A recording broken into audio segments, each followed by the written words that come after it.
ይህ መረጃ ዓለምን በእግሩ አቁሟታል። ኢራን ለመጀመሪያ ጊዜ በታሪክ እንደ አፕል፣ ጉግል፣ ሜታ እና ማይክሮሶፍት ያሉ የቴክኖሎጂ ግዙፎችን ህጋዊ የጥቃት ኢላማዬ ናቸው ስትል የመጨረሻ ማስጠንቀቂያ ሰጥታለች። ምን ሊፈጠር ነው? ለምንስ ይሄ ከባድ ትዕዛዝ ወጣ? ዓለም ጭንቅ ገብቷታል። በሌላ በኩል ፕሬዝዳንት ትራምፕ ለብሪታንያና ለፈረንሳይ የሰጡት እጅግ አስደንጋጭ ምላሽ የኔቶን መፍረስ ያበስር ይሆን? ነዳጅ ከፈለጋችሁ ራሳችሁ ሆርሙዝ ሂዱና ውሰዱ ያሉት ትራምፕ አሜሪካ አጋሮቿን ጥላ ጦርነቱን ብቻዋን ለመጨረስ መወሰኗን አረጋግጠዋል። እስከ መጨረሻው አብራችሁን ከቆያችሁ የነዳጅ ዋጋ ለምን $120 እንደገባና ቻይና ይዛው የመጣችውን አዲስ የሰላም እቅድ በዝርዝር እናያለን። ሰፋ ላሉ ሰበር መረጃዎች ቻናሉን ምርጫችሁ አድርጋችሁ እስከ መጨረሻው አብራችሁን ቆዩ። የኢራን እስላማዊ አብዮታዊ ዘብ በመላው ዓለም የሚገኙ የቴክኖሎጂ ኩባንያዎችን ክፉኛ ያስደነገጠና ለሰራተኞቻቸው ህይወታችሁን ለማዳን አካባቢውን ለቀው ውጡ የሚል አስቸኳይ ትዕዛዝ አስተላልፈዋል። እንደ ታስኒም የዜና ወኪል ዘገባ ኢራን የአሜሪካ የኢንፎርሜሽን ኮሚኒኬሽን ቴክኖሎጂና ሰው ሰራሽ አስተውሎት ኩባንያዎች ለአሜሪካና ለእስራኤል የስለላ አገልግሎት እየሰጡ ነው ስትል በይፋ ከሳለች። እነዚህ ተቋማት በኢራን ውስጥ ለሚፈጸሙ የሰው አልባ አውሮፕላን ጥቃቶች፣ ለታለመ ግድያና ለሽብር ተግባራት የሳተላይትና የመረጃ ድጋፍ እያደረጉ ነው በሚል የሽብርተኛ ተቋም የሚል ታርጋ ተለጥፎባቸዋል። በዚህ እጅግ አስፈሪ ዝርዝር ውስጥ የተካተቱት 18 የሚሆኑ የዓለም የቴክኖሎጂ አውታሮች ሲሆኑ ከነዚህም መካከል አፕል፣ ማይክሮሶፍት፣ ጉግል እና ሜታ ለመረጃ መተላለፊያና ለስለላ ያገለግላሉ በሚል ቴስላና ናቪዲያ ለሰው ሰራሽ አስተውሎትና ለራስ ተላኪ የጦር መሳሪያዎች ግብአት በማቅረብ ቦይንግ ለወታደራዊ አውሮፕላኖች ግንባታ፣ ኢንቴል፣ አይቢኤም፣ ኤችፒ እና ሲስኮ ለኮምፒውተር ሃርድዌር እና ለኔትወርክ ስርዓቶች ድጋፍ በማድረግ ተወንጅለዋል። አብዮታዊ ዘበኛው ባወጣው መግለጫ እነዚህ ኩባንያዎች በመካከለኛው ምስራቅና በባህረ ሰላጤው ሀገራት የሚገኙ ቢሮዎቻቸውና ንብረቶቻቸው ፈጽሞ እንደሚወድሙ አስታውቋል። ጥቃቱ ኤፕሪል 1 ቀን 2026 ከምሽቱ 2 ሰዓት ጀምሮ እንደሚፈጸም የተገለጸ ሲሆን በእነዚህ ተቋማት ውስጥ የሚሰሩ ሰራተኞችና በቢሮዎቹ ዙሪያ በ1 ኪሎ ሜትር ራዲየስ ውስጥ የሚኖሩ ዜጎች በአስቸኳይ ወደ አስተማማኝ ስፍራ እንዲሸሹ ጥሪ ቀርበዋል። ይህ የኢራን እርምጃ ጦርነቱ ከመሬትና ከባህር ውጊያ አውጥቶ የዓለምን የኢኮኖሚና የቴክኖሎጂ እምብርት ወደ መምታት የተሸጋገረበት አደገኛ ምዕራፍ ነው። በተለይ እንደ ዱባይ፣ ኳታርና ሳውዲ አረቢያ ባሉ ሀገራት የሚገኙ የእነዚህ ኩባንያዎች ክልላዊ ቢሮዎች ላይ ከፍተኛ ስጋት አንዣቧል። ኢራን ይህንን እርምጃ ለመውሰድ የተገደደችው አሜሪካና እስራኤል በተደጋጋሚ የሚሰነዝሩትን የታለመ ጥቃት እንዲያቆሙ የቀረበላቸውን ጥሪ ችላ በማለታቸውና ባለፈው ማክሰኞ በደረሰ ጥቃት በርካታ ንጹሃን ዜጎች በመገደላቸው መሆኑን ገልጻለች።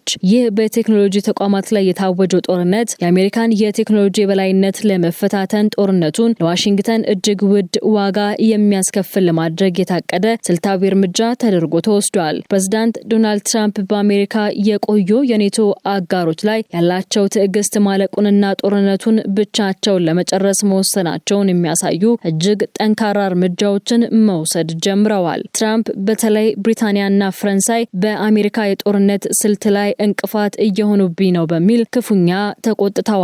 እንደ ሮይተርስ ዘገባ ፈረንሳይ ለመጀመሪያ ጊዜ የአሜሪካ ወታደራዊ አቅርቦት የሚጭኑ አውሮፕላኖች የአየር ክልሏን ተጠቅመው ወደ እስራኤል እንዳይበሩ መከልከሏ ትራምፕን ለከፍተኛ ቁጣ ዳርጓቸዋል። ትራምፕ በትሩዝ ሶሻል ገጻቸው ላይ ፈረንሳይን በጣም የማይረዱ ሲሉ የገለጹ ሲሆን ይህ መከልከል አሜሪካ በኢራን ከፍተኛ ባለስልጣናት ላይ ለምታደርገው ኦፕሬሽን እንቅፋት መሆኑን በግልጽ ተናግረዋል። ይህ የትራምፕ ቁጣ ግን በፈረንሳይ ብቻ አላበቃም። ይልቁንም ለብሪታንያ የሰጡት ምላሽ ዓለምን እያስገረመ ሆኗል። በመካከለኛው ምስራቅ ባለው ጦርነት ምክንያት የአውሮፕላን ነዳጅና የነዳጅ እጥረት የገጠማት ብሪታንያ አሜሪካን ድጋፍ በጠየቀችበት ወቅት ትራምፕ ነዳጅ ከፈለጋችሁ ራሳችሁ ወደ ሆርሙዝ ሂዱና በጉልበታችሁ ውሰዱ የሚል እጅግ አነጋጋሪ ምላሽ ሰጥተዋል። አሜሪካ ከእንግዲህ ለናንተ አትዋጋም፣ እናንተ ለኛ ባልቆማችሁበት ሰዓት እኛ ለናንተ የምንቆምበት ምክንያት የለም ያሉት ትራምፕ አጋር ሀገራት ለራሳቸው መዋጋት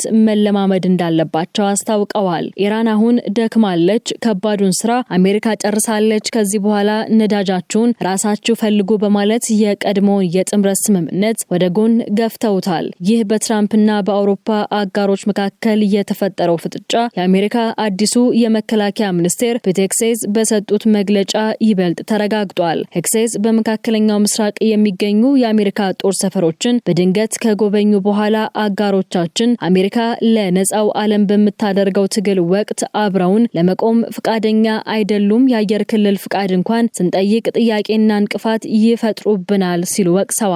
ሚኒስቴሩ አክለውም ጦርነቱ የሚጠናቀቀው በአሜሪካና በትራምፕ ፍላጎት ብቻ መሆኑንና አሜሪካ በቦምብ እየተደራደረች መሆኑን ተናግረዋል። ይህ ሁኔታ በኔቶ አባል ሀገራት መካከል ያለውን ወታደራዊ ትብብር አደጋ ላይ እየጣለ ሲሆን አሜሪካ ከዓለም ፖሊስነት ሚናዋ ወጥታ ለራሴ ብቻ ወደሚል ስልት እየተሸጋገረች መሆኑን ቁልጭ አድርጎ ያሳያል። የጦርነት ከወታደራዊ ግጭትነቱ ባለፈ መላውን ዓለም ወደ ከፋ የኢኮኖሚ ቀውስ ውስጥ የሚከት ስርዓታዊ የቀጠናዊ ድንጋጤ መፈጠሩን የተባበሩት መንግስታት የልማት ፕሮግራም ይፋ ባደረገው አዲስና አስደንጋጭ ሪፖርት ገልጿል። እንደ ሪፖርቱ ትንታኔ የቀጠለው ወታደራዊ ግጭት የቀጠናውን አጠቃላይ ምርት ከ3.7 እስከ 6 በመቶ ሊያሳጣው ይችላል። ይህም ማለት በአጭር ጊዜ ውስጥ እስከ 194 ቢሊዮን ዶላር የሚደርስ ግዙፍ ሀብት ከዓለም ኢኮኖሚ ላይ ይነጠቃል ማለት ነው። ይህ ውድመት በቀጥታ የሚመነጨው ከንግድ መስተጓጎል፣ ከኃይል አቅርቦት መዛባትና ከዓለም አቀፍ የመርከብ መስመሮች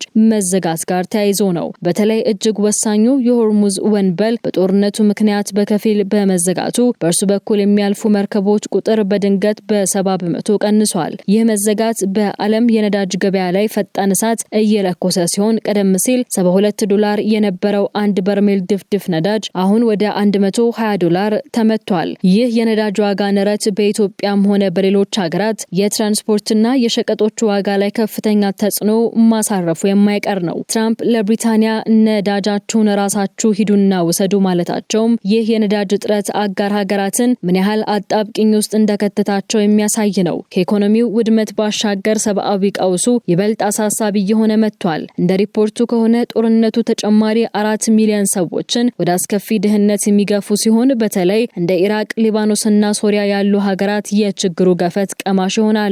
በመላው ቀጠናው ከ1.6 እስከ 3.6 ሚሊዮን የሚደርሱ ዜጎች ስራቸውን ሊያጡ እንደሚችሉና በተለይም ዝቅተኛ ክህሎት ያላቸው ሰራተኞች ለችግሩ ይበልጥ ተጋላጭ መሆናቸው ተገልጿል። በተለይ ሊባኖስ አሁን ላይ ከፍተኛ ሰብአዊ ድንገተኛ አደጋ የታወጀባት ሲሆን ወደ 1 ሚሊዮን የሚጠጉ ሰዎች ተፈናቅለዋል። ከ325 በላይ ትምህርት ቤቶችም ተዘግተው ወደ ተፈናቃዮች መጠለያነት ተቀይረዋል። ጦርነቱ በቦምብና በሚሳኤል ብቻ ሳይሆን በሚሊዮኖች የሚቆጠሩ ሰዎችን ህይወት በረሃብና በስራ አጥነት እየቀጠፈ መሆኑን ይህ የዩኤንዲፒ ሪፖርት በግልጽ ያሳያል። በመካከለኛው ምስራቅ ሰማይ ላይ የአሜሪካና የእስራኤል ተዋጊ ጀቶች እሳት እያዘነቡ ባለበት በዚህ አስቸጋሪ ወቅት የቻይና የውጭ ጉዳይ ሚኒስቴር ዋንጊውና የፓኪስታኑ አቻቸው ኢሻቅዳር በቤጂንግ ባደረጉት ድንገተኛ ስብሰባ ዓለምን ወደ ሰላም ሊመልስ ይችላል ያሉትን ባለ 5 ነጥብ የሰላም ተነሳሽነት ይፋ አድርገዋል። ቻይናና ፓኪስታን ይህንን እርምጃ ለመውሰድ እየተገደዱት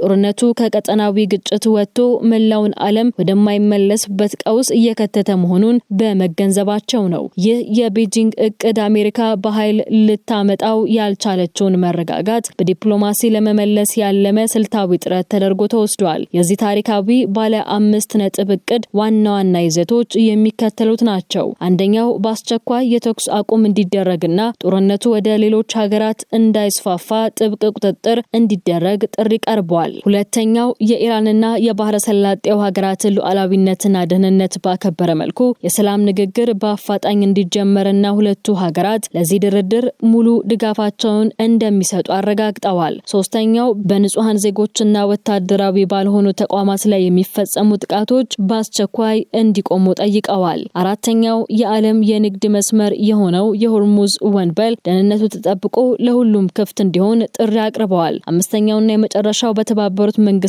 ድርጅት መመሪያ መሰረት ሁሉን አቀፍ የሰላም ማዕቀፍ እንዲዘጋጅ ስምምነት ላይ ደርሰዋል። ከዚህም በላይ ፓኪስታን በአሜሪካና በኢራን መካከል የሚደረገውን እጅግ ውስብስብና ትርጉም ያለው ንግግር በሀገሯ ለማስተናገድ ዝግጁ መሆኗን በይፋ አስታውቃለች። ይህ የኢስላማባድ ፍላጎት አሜሪካ ከኢራን ጋር በቦምብ እየተደራደረች ባለችበት ወቅት ቻይና ደግሞ ከጀርባ ሆና በዲፕሎማሲያዊ መንገድ የበላይነቷን ለማሳየት የምታደርገው ጥረት አካል ነው። የቻይናው ዋንጊው እንደገለጹት ያስታወቁት ቤጂንግና ኢስላማባድ በመካከለኛው ምስራቅ ጉዳይ ላይ ያላቸውን ስልታዊ ግንኙነት በማጠናከር አዲስ የሰላም መንገድ ለመቅደድ ይሰራሉ። ይህ የሀያላን ሀገራት አዲስ ፍልሚያ ጦርነቱ በሜዳው ላይ ብቻ ሳይሆን በዓለም አቀፍ የዲፕሎማሲ መድረክም እጅግ ተፋፍሞ መቀጠሉን ያረጋግጣል። የሰላም ጥሪዎች ቢበራከቱም የእስራኤል ጦር ግን በኢራን ላይ የጀመረውን ጥቃት ለረጅም ጊዜ ለመቀጠል ሙሉ ዝግጅት ማድረጉን በይፋ አስታውቋል። የእስራኤል ጦር ቃል አቀባይ ናዳቭ ሾሻኒ ለሮይተርስ በሰጡት መግለጫ ለሳምንታት ለሚዘልቅ ወታደራዊ ኦፕሬሽን አስፈላጊው የታለመ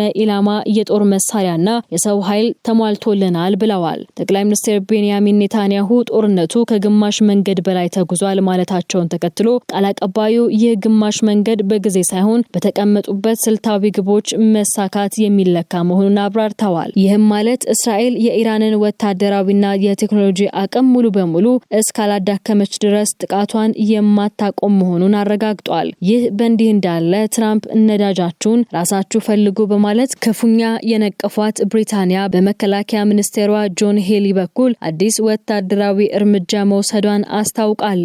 ብሪታንያ ስካይ ሳብር የተሰኘውን እጅግ ዘመናዊ የአየር መከላከያ ሚሳኤል ስርዓት ወደ ሳውዲ አረቢያ ልካለች። የስርዓት ድሮኖችንና ተወርዋሪ ሚሳኤሎችን በአየር ላይ የመጥለፍ ከፍተኛ አቅም ያለው ሲሆን ከሳውዲ በተጨማሪ በኳታር ባህሬንና ኩዌት የሚገኙ የብሪታንያ ታይፎን ተዋጊ ጀቶችና የአየር መከላከያ ቡድኖች ተጠናክረው እንዲቀጥሉ ተደርጓል። ይህም ብሪታንያ የአሜሪካ ድጋፍ ባይኖርም እንኳን የራሷንና የቀጠናውን አጋሮቿን ደህንነት ለመጠበቅ ቁርጣ መነሳቷን የሚያሳይ ነው። በአጠቃላይ የኢራን በቴክኖሎጂ ኩባንያዎች ላይ የሰነዘረችው ዛቻ የትራምፕ ከአውሮፓ አጋሮች ጋር መጋጨትና የእስራኤል የጦርነት ዝግጅት መካከለኛው ምስራቅን ወደማይታወቅ አቅጣጫ የመራት ነው። ቻይናና ፓኪስታን የሰላም እቅድ ይዘው ቢመጡም በባህረ ሰላጤው ላይ እየተሰለፈ ያለው ዘመናዊ መሳሪያና እየተፋፋመ ያለው የሚሳኤል ድብደባ ግን ቀውሱ ገና ብዙ ሰለባዎችን እንደሚጠይቅ ያመለክታል። ክቡራትና ክቡራን ጦርነቱ አሁን ከመሬትና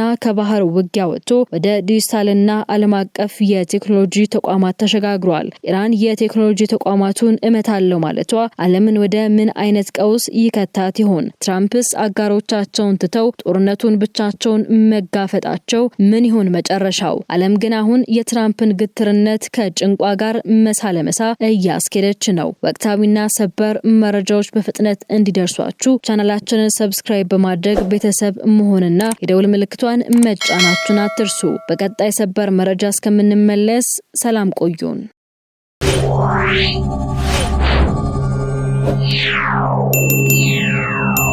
Yeah.